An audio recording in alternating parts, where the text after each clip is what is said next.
Okurambura oku kwakwebembirwemu Town Clerk wa Mbarara City Council Justin Variche obwakwatanise n'abandi bebembezi abaruga omuri Mbarara City North obebembirwemu Town Clerk Prosper Tagobya.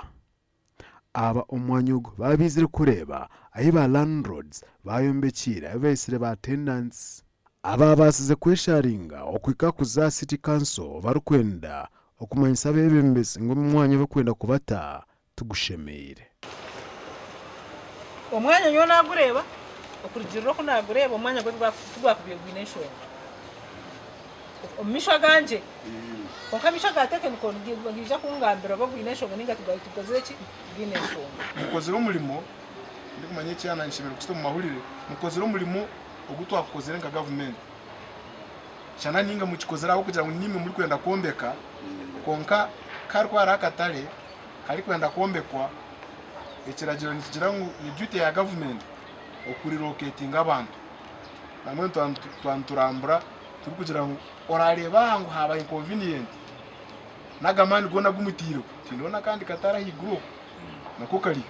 abarashaga kaliyo kandi tali mubantu nobebyo nabyagambwa ba landlords abarukwegitira hansi y'ekigombe kya Mbarara Market Single Market Landlords Association nibagira ngo tubatungire buri nganza bo nk'aba landlords. Ngishati mwenda hati mwenda ngo nkereza abagurisi tukigende tsukuri ya muzeyi abo twatabarza RCC timu muku muvekera timu muryaha ogize ngutinde kwezayo aba bari n'abantu mazo wanyu ahantu bakweshungera konki twenda kwesunga nituwa muzeyi kandi cyorobi okuza ntizayo konkana twanga oryo mwanangiwe nkusisira umurimo nkakora umurimo gwanje bansibura gi nata nyene ngo korege osiburoje itwe mwite balandrozi b'ibintu bibiri aka nakitu nakuriya nakitu ngoshika twahiriza aka abakoba basima wareba harimo abantu batangiye gukoreramo sitandika gukora manyate mbatuzana nanu bareba naka tukakora nakuriya mukibo kuzanda nanyenze kushaba ngo mutaturetera abo kwa mutagira ngo nite tuzuma bakagitu tutama abo nite n'abakazi n'abana bitu tugamba ubundi umukaza kurra ko kukanira nagamba kandi nito tubasa kwesharinga manya abo kuba nubwo rurime ruturebera numbasa kwetegereza nanito ko kuturya ro twakwita twe twatobutebe bwitu tukushaba bashawazani moto kazo kuzitwara mutuzine umukuta undi crack aba haro bakushaba abebembezi bambara City Council bokwatse nebyo kwerenda okubakorera kumkureba kataraka uko kari na standard zako nimureba ngo kari fit for special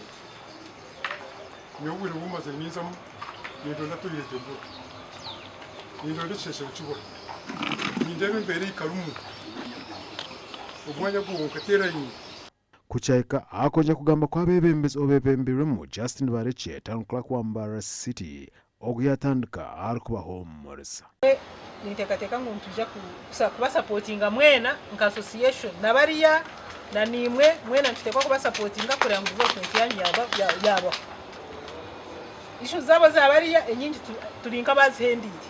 olchiko rwahwa City Clerk araganisa abashubuzi kujagaruka mu kweto rundi rukiko omusabi temwe olchiko n'urugita n'abamumba attendants okutungira umubazi enshonga kwafura abo kubakatare kamakansing bin kukombeka